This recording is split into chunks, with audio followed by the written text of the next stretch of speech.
Welcome learners. हमारा आज का टॉपिक है एसिडिटी ऑफ कार्बोक्सिलिक एसिड। इसमें सबसे पहले हम मेनली इस वीडियो में जानेंगे कि कार्बोक्सिलिक एसिड के एसिडिटी को हम कैसे देखते हैं। उससे पहले हम जानते हैं कि कार्बोक्सिलिक एसिड क्या होते हैं। कार्बोक्सिलिक एसिड वो होते हैं जिनमें कार्बोक्सिल फंक्शनल ग्रुप होता है, यानी दो फंक्शनल ग्रुप होते हैं, एक हमारा कार्बोनिल ग्रुप और दूसरा हाइड्रोक्सी ग्रुप। जब कार्बोनिल ग्रुप, ये क्या हमारा कार्बोनिल ग्रुप और हाइड्रोक्सी ग्रुप आपस में मिलते हैं, रिएक्ट करते हैं, तो क्या फॉर्म करते हैं, एसिड ग्रुप फॉर्म करते हैं। अब हम देखते हैं कि इसमें जो हमारा ये होता है मेनली कार्बन एटम होता है, ये कैसा होता है, sp2 हाइब्रिडाइज्ड होता है। ठीक है, यहाँ पे अगर आप इसकी हाइब्रिडाइजेशन देखेंगे वो sp2 होती है और इसका जो स्ट्रक्चर होता है वो कैसा होता है, प्लेनर होता है। प्लेनर का मतलब है कि सारा जो OH है और जो हमारा O है सारे क्या होंगे, सेम प्लेन में होंगे, सारे एक प्लेन में होंगे। ठीक है, अब हम देखते हैं कि एसिडिटी कैसे देखते हैं। इसकी एसिडिटी मेनली हम देखेंगे जैसे सॉल्ट फॉर्मेशन से। सबसे पहले हम देखते हैं सॉल्ट फॉर्मेशन। सॉल्ट फॉर्मेशन का मतलब है एसिडिक जो कार्बोक्सिलिक एसिड होते हैं, अगर वो किसी भी इलेक्ट्रोपॉजिटिव मेटल से रिएक्ट करते हैं और रिएक्ट करने पे वो क्या इवॉल्व करते हैं, हाइड्रोजन गैस को, तो वो क्या फॉर्म कर लेते हैं, सॉल्ट फॉर्म कर लेते हैं। किसके साथ, एल्कलीज के साथ। कैसे, देखिए एक सिंपल सी बात है, हमारे पास मान लीजिए कोई भी एसिड ग्रुप है, ठीक है, हमने इसको रिएक्ट कराया, सबसे पहले क्या होगा, ये डिसोसिएट हो जाएगा, O negative plus H positive. ये बेसिक डिसोसिएशन होता है किसका, एसिड ग्रुप का। अब मैं सबसे पहले कह रही हूँ आपको क्या, सॉल्ट फॉर्मेशन से हम इसकी एसिडिटी देख सकते हैं। ठीक है, देखिए मान लीजिए हमारे पास कोई भी एक एसिड था, जब हमने इसकी रिएक्शन किसी भी इलेक्ट्रोपॉजिटिव मेटल से कराई तो ये क्या करेगा, इलेक्ट्रोपॉजिटिव मेटल के साथ रिएक्ट करके हाइड्रोजन गैस लिबरेट कर देगा। ठीक है, क्या करेगा, हाइड्रोजन गैस लिबरेट कर देगा। यानी कोई भी अगर एसिड किसी भी इलेक्ट्रोपॉजिटिव एटम के साथ रिएक्ट करता है तो वो सॉल्ट फॉर्म कर लेता है। ये क्या हुआ, हमारा यहाँ पे सॉल्ट फॉर्म हो गया और हमारी हाइड्रोजन गैस क्या हो गई, इवॉल्व हो गई।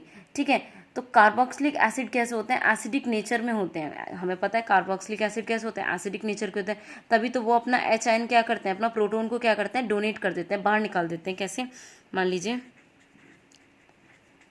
ये हमारा कोई भी एसिड है, हमने इसकी रिएक्शन किसी भी बेस के साथ कराई, किसी भी बेस के साथ हमने इसकी रिएक्शन कराई, तो ये क्या करेगा, RCO double bond O negative, और ये हमारा क्या है, पॉजिटिव, OH क्या होता है, नेगेटिव। तो यहाँ से क्या होगा, पॉजिटिव एटम आ जाएगा और हमारा जो H पॉजिटिव था, इसका H पॉजिटिव जो था, ये अपना H पॉजिटिव बाहर निकाल देगा, जो इसके साथ रिएक्शन करके वाटर फॉर्म कर लेगा। तो जो हमारे कार्बोक्सिलिक एसिड्स होते हैं मेनली कैसे होते हैं, एसिडिक नेचर के होते हैं। क्यों, क्योंकि ये अपना प्रोटोन क्या करते हैं, डोनेट कर देते हैं।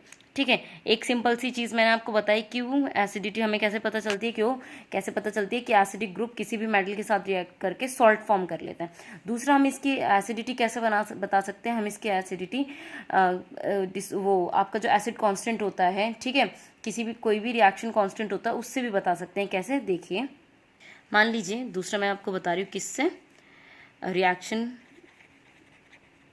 अगर हमारी इक्विलिब्रियम में है, रिएक्शन इज इन इक्विलिब्रियम,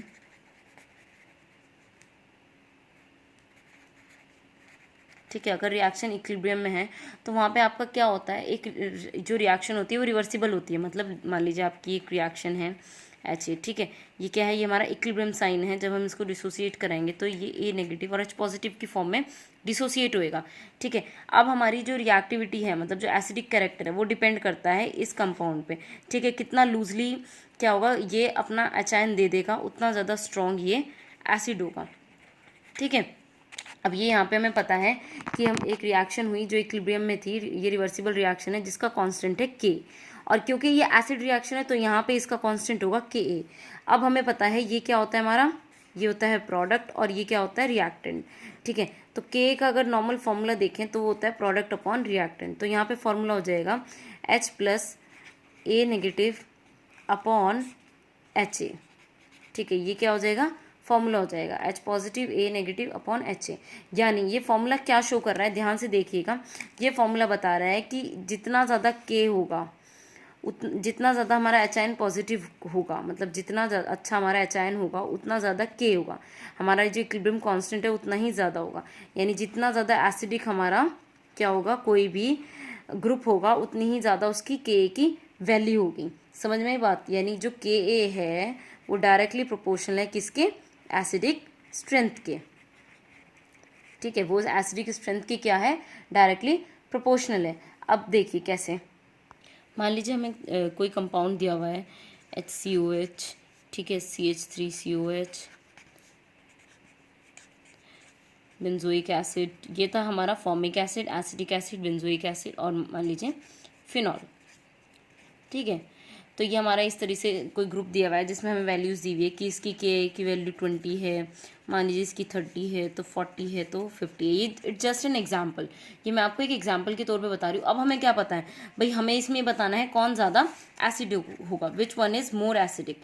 ठीक है, हमें बताना है। तो अब हम कैसे बता सकते हैं, हमें पता है भाई जिसकी ज़्यादा जो एसिडिक कैरेक्टर होता है वो के डायरेक्टली प्रोपोर्शनल होता है। ठीक है, तो जितना ज़्यादा के की वैल्यू होगी वो उतना ज़्यादा एसिडिक होगा। अब के की वैल्यू सबसे ज़्यादा किसकी है, इसकी है, तो यानी ये सबसे ज़्यादा, फिर ये, देन ये। इट्स जस्ट एन एग्जांपल कि मान लीजिए फिनॉल सबसे ज़्यादा एसिडिक, फिर बेंजोइक एसिड, फिर CH3COH, फिर HCOH। ये मैंने आपको एग्जांपल दिया कि के अकॉर्डिंग।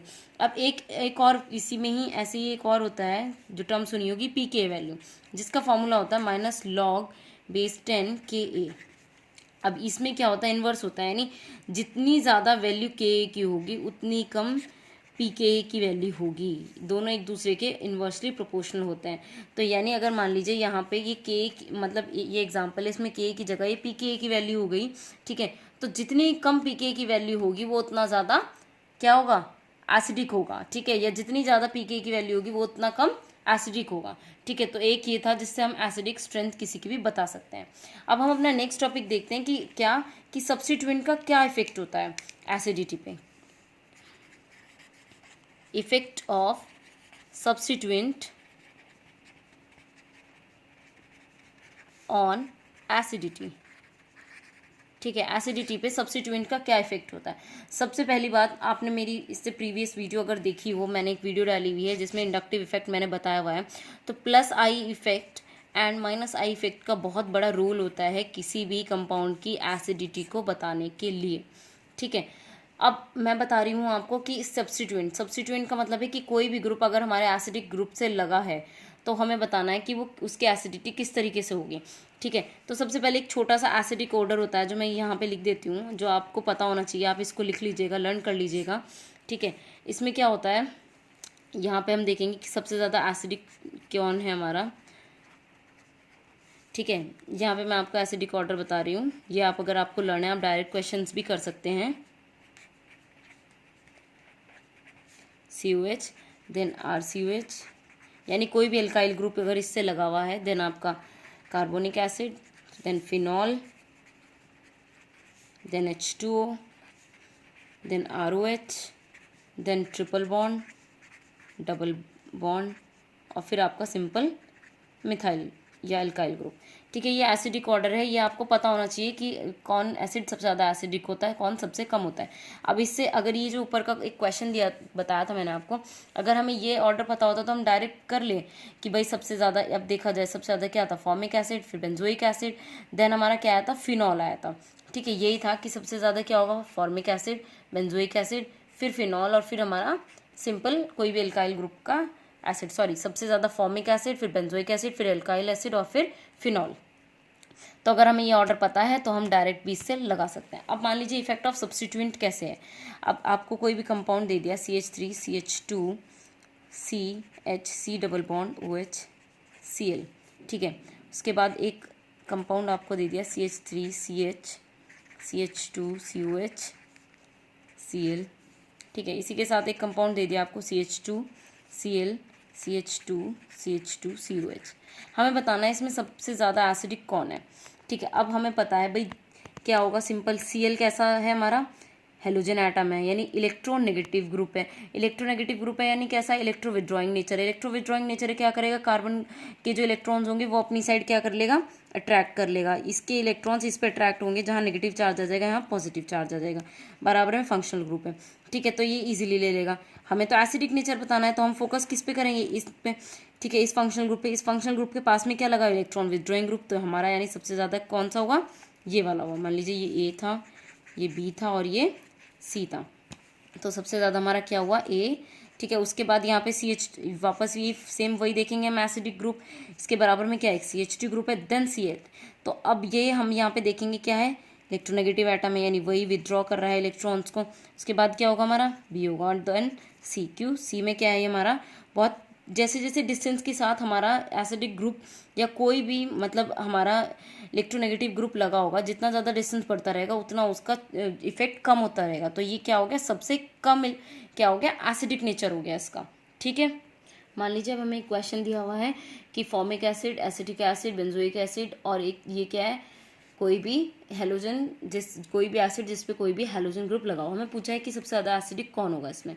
अब हमें अगर हम सीरीज़ के अकॉर्डिंग चले, जो मैंने आपको सीरीज़ अभी अभी बताई थी, उसमें सबसे ज़्यादा एसिडिक क्या था हमारा, फॉर्मिक एसिड। ठीक है, जो हमारा फॉर्मिक एसिड था, उसके बाद क्या था, बेंजोइक एसिड, और उसके बाद था हमारा एल्काइल एसिड कोई भी।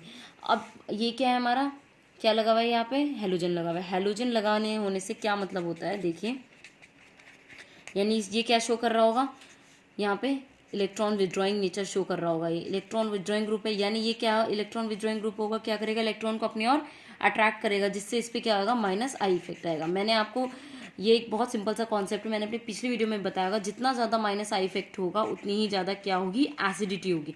तो एक कॉन्सेप्ट तो हमारा इजीली क्लियर हो गया कि क्या, कि डी हमारा सबसे ज़्यादा एसिडिक है। उसके बाद अगर हम सीरीज के अकॉर्डिंग चले, हमारा क्या है, फॉर्मिक एसिड, देन हमारा बेंजोइक एसिड, एंड देन हमारा एसिटिक एसिड। ठीक है, ये एक सिंपल सी बात थी। यहाँ मैं आपको बताना चाहती थी कि अगर कोई भी इलेक्ट्रोनेगेटिव एटम आता है तो वो क्या करता है, उसके आने से माइनस आई इफेक्ट होता है, और minus I effect directly proportional होता है किसके, एसिडिटी के। उसके अलावा काफ़ी ग्रुप्स होते हैं जो इफेक्ट करते हैं किस पे, एसिडिटी पे।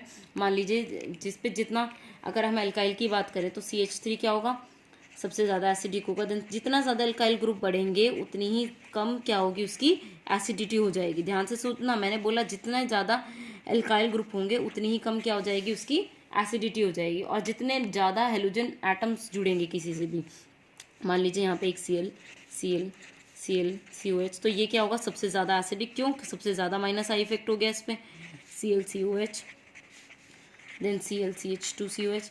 ठीक है, तो ये क्या हो गया, सब ज़्यादा एसिडिक हो गए। तो जितने ज़्यादा एल्काइल ग्रुप लगेंगे उतना एसिडिक नेचर कम, जितने ज़्यादा हेलोजन्स या इलेक्ट्रोनेगेटिव ग्रुप लगेंगे उतने ज़्यादा वो एसिडिक होगा। तो ये था हमारा एसिडिक बिहेवियर, कि अगर कोई भी सब्स्टिट्यूएंट लगता है हमें पता होना चाहिए कि वो प्लस आई इफेक्ट शो कर रहा है, माइनस आई इफेक्ट शो कर रहा है। उससे हम मेनली उसकी एसिडिटी को इजीली सॉल्व कर सकते हैं। Thank you for watching, please like, share and subscribe my channel.